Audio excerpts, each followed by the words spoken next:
यहाँ तक हम लोग तो एक छोटी सी जो मिट्टी तेल आता था, डिबरी बना के उसमें अपन पढ़ाई किए हैं और 11वीं तक की शिक्षा यहाँ पास किए हैं। उन्होंने कहा कि इसके लिए डिप्लोमा करना पड़ता है। तभी से हम लोग के मेरे दिमाग में तभी से बैठ गया था कि मेरे को डिप्लोमा करके सब इंजीनियर बनना है। सबसे पहला ख्याल तो यह है कि मैं लोकल आदमी हूँ, फिर अपना कुछ गृह ग्राम में जाके कुछ गाँव का ही कुछ प्रोग्रेस हो, प्रगति हो।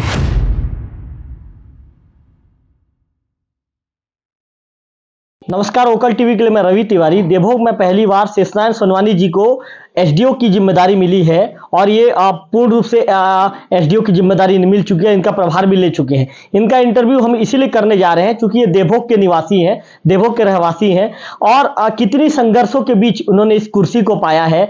और इस कुर्सी को पाने के बाद, चूंकि ये देवभोग के भी निवासी हैं, देवभोग के लोकल हैं और अब इनको एक बड़ी जिम्मेदारी सिंचाई विभाग में मिली है देवभोग के मुखिया के रूप में। तो अब आने वाले दिनों में किस तरह की काम करेंगे, इनकी कार्य योजना क्या रहेगी, तमाम विषयों को लेकर हम सोनवानी जी साथ बातचीत करेंगे। सर, ओकल टीवी पे आपका स्वागत है। जी, थैंक यू। सर, पहला सवाल सर, चूंकि आप देवभोग के निवासी हैं सर, और जिस समय आपकी शिक्षा दीक्षा यहाँ पे हुई है, पता चला है सर कि आप 11वीं तक आपकी शिक्षा दीक्षा देवभोग में हुई है। सर, उस दौरान पढ़ाई के लिए यहाँ पे पर्याप्त साधन भी नहीं थे, संसाधनों की कमी थी। कितने संघर्षों के बीच सर आप पढ़ के निकले थे? संघर्ष तो बहुत करना पड़ा था क्योंकि उस समय ना लाइट था ना कुछ था। लाइट था भी तो मुश्किल से 5 मिनट 10 मिनट के लिए आके फिर गोल हो जाता था। यहाँ तक हम लोग तो एक छोटी सी जो मिट्टी तेल आता था, डिबरी बना के उसमें अपन पढ़ाई किए हैं और 11वीं तक की शिक्षा यहाँ पास किए हैं। उसके बाद आगे की शिक्षा के लिए मैंने धमतरी रुद्री से पॉलिटेक्निक किया, डिप्लोमा सिविल इंजीनियरिंग में। फिर 11वीं के बाद ही मैं बाहर रहा हूँ और बाहर में ही जॉब पे था। मेरा फर्स्ट पोस्टिंग खरसिया रायगढ़ में हुआ था, वहाँ 14 साल रहा। 14 साल वहाँ रहने के बाद फिर 2006 में रायपुर आया और रायपुर में 6 से लेकर 2017 तक था। फिर 2017 से 2019 तक रुद्री धमतरी ज़िले में था। फिर 19 में फिर रायपुर आया मैं जी। फिर रायपुर आने के बाद मेरा प्रमोशन अभी 2023 सितंबर में हुआ और फिर पोस्टिंग 6 अक्टूबर को हम लोग की असिस्टेंट इंजीनियर में पोस्टिंग हुई और मेरा पोस्टिंग यहाँ एज अनुविभागीय अधिकारी देवभोग उप संभाग जल संसाधन उप संभाग में हुआ है। सर, एक सवाल आपसे पूछना चाहूँगा। जैसे कि आपने कहा सर कि उस समय लाइट भी 5 मिनट की लाइट आती थी और लाइट चली जाती थी, चिमनी में पढ़ते थे। क्या सर उस समय शिक्षकों की पर्याप्त व्यवस्था थी सर स्कूलों में? नहीं, उस समय शिक्षकों की उतनी पर्याप्त व्यवस्था नहीं थी क्योंकि हम साइंस स्टूडेंट थे। सिर्फ एक ही सर थे हमारे, खान सर, वही सभी सब्जेक्ट हमको पढ़ाते थे। सर, आपको किसने गाइड किया सर कि आपको 11th के बाद रुद्री धमतरी जाना है, आपको पॉलिटेक्निक करना है? क्योंकि वहाँ पे उस समय सर जो कैरियर गाइडेंस देने वाले लोग भी बहुत कम रहते थे। तो किसने आपको मार्गदर्शन दिया सर कि आपको आगे बढ़ के ये पोस्ट करना चाहिए, मतलब आगे बढ़ के ये कोर्स करना चाहिए? ये तो जब मैं 8वीं क्लास में था तब वो हमारे सब डिवीज़न यहाँ खुला, इरिगेशन डिपार्टमेंट का ढोडरा डैम जो है, हड़पत्थर जिसको बोलते हैं। उस समय एक नए सब इंजीनियर आए थे, एक SS सिंह और MP सिंह। तो जो MP सिंह ने हमारे मेरा जो निवास स्थान उसी के बगल में ही किराए में रहते थे, उनके द्वारा हमको पता चला। हम लोग जब वहीं गर्मी की छुट्टी में खेला करते थे तब उनसे परिचय हुआ। तो हमने उनको पूछा कि भाई आप क्या हो? तो बोले कि मैं सब इंजीनियर हूँ। तो वही हम लोग पूछे उनको कि आप मतलब कैसे सब इंजीनियर बनते हैं? उन्होंने कहा कि इसके लिए डिप्लोमा करना पड़ता है। तभी से हम लोग के मेरे दिमाग में तभी से बैठ गया था कि मेरे को डिप्लोमा करके सब इंजीनियर बनना है। सर, ये एक मतलब कहते हैं सर कि कोई भी लक्ष्य को यदि आप लेके चले दृढ़ निश्चय के साथ तो सफलता मिलती है। सर, जिस तरह उन्होंने आपको बताया कि ये सब इंजीनियर का पोस्ट डिप्लोमा के बाद बनते हैं, तो सर उस दौरान कितना मेहनत करना पड़ा सर इस पोस्ट को पाने के लिए? मेहनत तो बिना मेहनत के कुछ भी हासिल नहीं होता। अगर कुछ हासिल करना है तो उसके लिए आपको मेहनत करना पड़ेगा। और हम लोग दिन रात मतलब एक दिमाग में जुनून बैठ गया था कि हमको सब इंजीनियर बनना है, तो हम मतलब पढ़ाई में ही कॉन्सेंट्रेट करके पढ़ाई की और आज इस मुकाम में पहुँचे हैं। सर, एक सवाल आपसे ये भी पूछना चाहूँगा, आपसे घर के रिलेटेड आपसे सवाल। सर, आपके पिता भी शिक्षक थे, तो क्या आपके पिता कहते थे क्या सर कि जैसे आपने ये रास्ता चुना तो पिता मतलब चाहते थे क्या कि आप इसी पोस्ट पे जाएं, या पिता चाहते थे कोई दूसरे पोस्ट में आप जाए करके? नहीं, पिताजी हर मतलब बच्चे के पिता चाहते हैं कि मेरे से बड़ा अधिकारी बने। तो वो बाकी मेरे और जितने भी क्लास फेलो हैं साइंस वाले, वो टीचरशिप में निकल गए, मगर मेरा रिजल्ट नहीं निकला था। फिर भी मेरे पिताजी साइंस कॉलेज में एडमिशन के लिए वहाँ रायपुर जाके फॉर्म ले आए थे, और वहाँ मैं 1 साल बीएससी भी किया। उसी बीच में फिर मैं पीटी का एग्ज़ाम भी दिलाया। तो जब पीटी का एग्ज़ाम दिलाया तो बीएससी मैं उस तरफ मेरा ध्यान हट के मैं फिर पीएटी में सिलेक्शन होने से फिर डिप्लोमा करने चला गया। सर एक महत्वपूर्ण सवाल आपसे ये भी जानना चाहूँगा कि सर जब आपको यहाँ पे जब आपकी पोस्टिंग हुई एज अनुविभागीय अधिकारी, जी। जब आपको पता चला कि नहीं अब मुझे मेरी पोस्टिंग देवभोग होने जा रही है, मैं देवभोग जा रहा हूँ काम करने, मन में सबसे पहला ख्याल क्या आया? सबसे पहला ख्याल तो यह है कि मैं लोकल आदमी हूँ, फिर अपना कुछ गृह ग्राम में जाके कुछ गांव का ही कुछ प्रोग्रेस हो, प्रगति हो, ताकि कुछ विकास करे गांव, और गांव के किसान को कुछ सिंचाई के संबंध में सहूलियत मिले, उनको अच्छी फसल मिले। क्योंकि यहाँ न खेत में ऊपर पानी गिरा, ऊपर के भरोसे रहते हैं। अगर पानी गिरा तो फसल अच्छा होता है, नहीं गिरा तो फिर वो अकाल और भुखमरी की मतलब नौबत आ जाती है, और किसान भी परेशान रहते हैं। जो लागत लगाते हैं उनको मिलता नहीं है। इसी नाम से मेरा पहला प्राथमिकता ये रहा कि मैं देवभोग पोस्टिंग करा।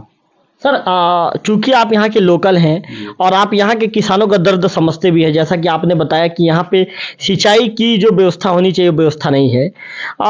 सोनवानी सर एज अनुविभागीय अधिकारी अब क्या कदम उठाएंगे? अब वो जो इसके पहले में जो अनुविभागीय अधिकारी थे, कुछ प्रोजेक्ट 6-7 प्रोजेक्ट वो बना के वहाँ मतलब चीफ इंजीनियर ऑफिस में था, उसको मैं आगे पुशअप करके मंत्रालय तक भिजवा चुका हूँ। अब उसके कंप्लायंस वगैरह करके मेरे को वो काम लाना है और यहाँ काम करवाना है जी।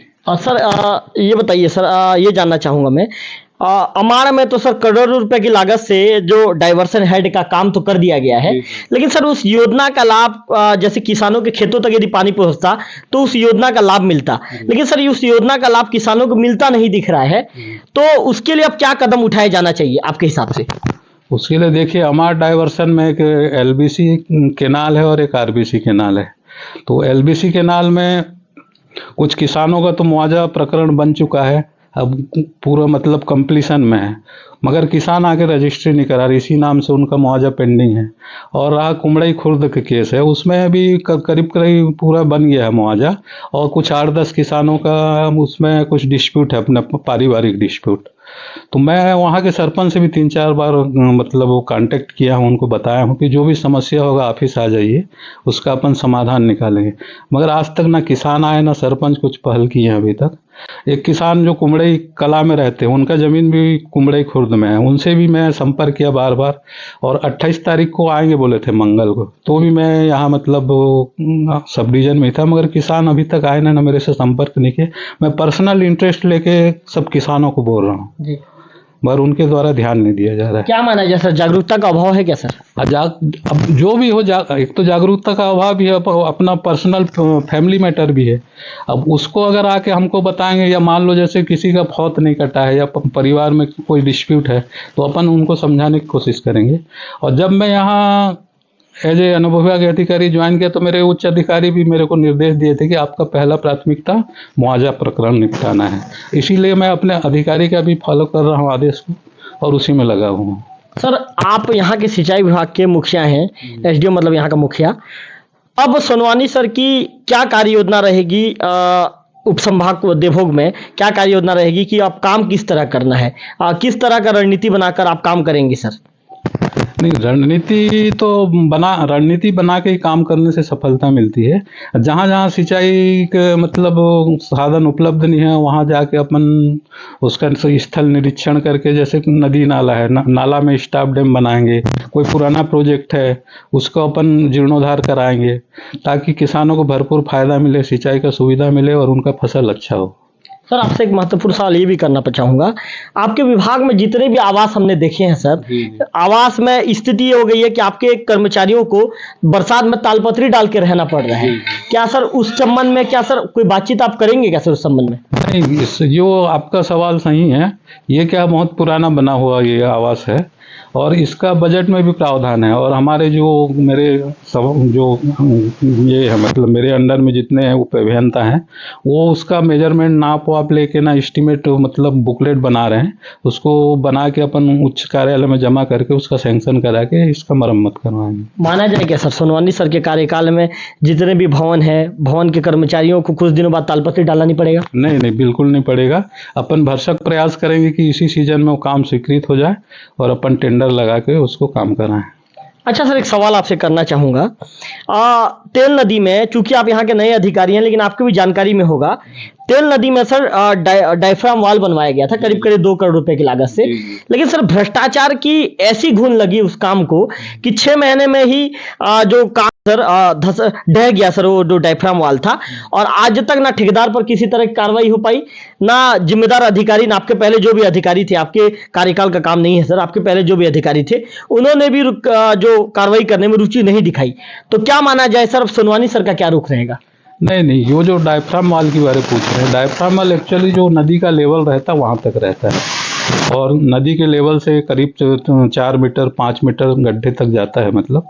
और जहाँ तक पत्थर लेवल आता है वहाँ तक मतलब वो लोहे का जाली बना के उसको अंदर डाला जाता है पत्थर के लेवल तक, राख लेवल जहाँ भी आता है उसके बाद वहाँ कंक्रीट डालते हैं। सिर्फ वो नदी के बेड तक आता है और उसका पर्पज ये है कि जो नदी का पानी अंदर अंदर रिसाव होता है उसको रोकने के लिए, ताकि वाटर लेवल रिचार्ज हो, तो इसीलिए वो बनाया गया। और जो ढह गया है वो एक्चुअली वो प्लेन सीमेंट कंक्रीट है और ठेकेदार द्वारा एक तो क्या है बरसात में किया वो 1 या 2 दिन हुआ था, इतने में बारिश आ गई, बाढ़ आ गया तो इसी नाम से टूटा है। ठेकेदार को हमारे अधिकारी उसको लेटर भी लिख चुके हैं, मेमो लिख दिए हैं मतलब कि काम को तुरंत आके चालू कीजिए और हो सकता है 8-10 दिन में वो आके अपना काम को सुधार करेगा। सर आप जिस तरह का एस्टीमेट बता रहे हैं कि नदी से नीचे जहां तक पत्थर दिखे वहां तक खुदाई करके काम को किया जाना है, लेकिन वैसा काम ठेकेदार ने नहीं किया है, क्या आप मौके पे जाके जांच करेंगे सर?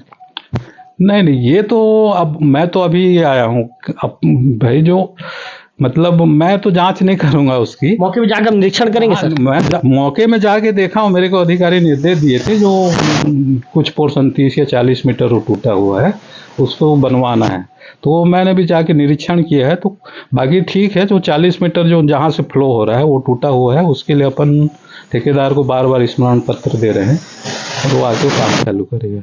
सर एक महत्वपूर्ण सवाल आपसे ये करूंगा, सोनवानी सर अब विभाग के मुखिया की कुर्सी पर बैठ चुके हैं, भ्रष्टाचार को लेकर सोनवानी सर का क्या रुख रहेगा यदि कोई ठेकेदार भ्रष्टाचार या गलत काम करता है? नहीं, ठेकेदार भ्रष्टाचार या गलत काम करेगा तो अपन भ्रष्टाचार रोकने की कोशिश करेंगे और जो अपना शेड्यूल है, जो ड्राइंग डिजाइन है उसके अनुसार अपन काम कराएंगे।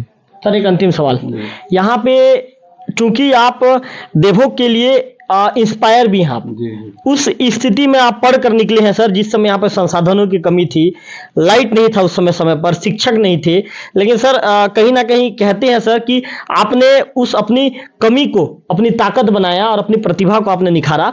देवभोग के अपने जितने भी अभी जो युवा वर्ग के लोग हैं वो चाहे पीएससी की तैयारी कर रहे हैं, अन्य नौकरियों की तैयारी में लगे हुए हैं, उनको सोनवानी सर क्या मैसेज देना चाहेंगे हमारे चैनल के माध्यम से? नहीं, उनको मेरा ये मैसेज रहेगा कि वो जिस टारगेट अपने दिमाग में बिठा के रखे हैं उसी टारगेट को अचीव करने के लिए वो निरंतर प्रयास करें। और आजकल तो मतलब संसाधनों की कमी नहीं है, पहले जैसे हम लोग के समय बहुत सारे संसाधनों की कमी थी, अब वो संसाधन उनको भरपूर मिल रहा है, तो अपने लक्ष्य की प्राप्ति के लिए भरपूर मेहनत करें, मैं ये संदेश देना चाहता हूँ। तो ये आप देवभोग के जो नवनियुक्त एसडीओ हैं शेषनारायण सोनवानी जी को सुन रहे थे, इनका साफ तौर पर कहना है कि आजकल संसाधनों की कमी नहीं है, संसाधन पर्याप्त मात्रा में संसाधन मिलता है, संसाधन का प्रयोग करके आगे बढ़ना चाहिए। विभागीय कामकाज को लेकर हमने भी उनसे चर्चा की। उनका कहना है कि हम कोशिश करेंगे कि यहाँ पर भ्रष्टाचार ना हो, यदि भ्रष्टाचार होगा तो उसे रोका जाएगा। उनका कहना है कि कार्य योजना और रणनीति बनाकर काम किया जाएगा। सोनानी सर का यह भी कहना है कि जब कोई व्यक्ति रणनीति बनाकर आगे बढ़ता है तभी वो सफल होता है। उन्होंने यह भी हमें हमारे चैनल के माध्यम से भरोसा दिलाया है कि जितने भी सिंचाई व्यवस्था जो होनी चाहिए देवभोग में अब तक जो नहीं हो पाया है, उसके लिए भी सिंचाई व्यवस्था के लिए भी इनके सोनानी सर के द्वारा भरसक प्रयास किया जाएगा और जल्द ही कोशिश ये किया जाएगा कि सिंचाई का भी यहाँ पर पर्याप्त संसाधन उपलब्ध हो जाए। कैमरा पर्सन गंधर्व के साथ रविकांत तिवारी, वोकल टीवी, देवभोग।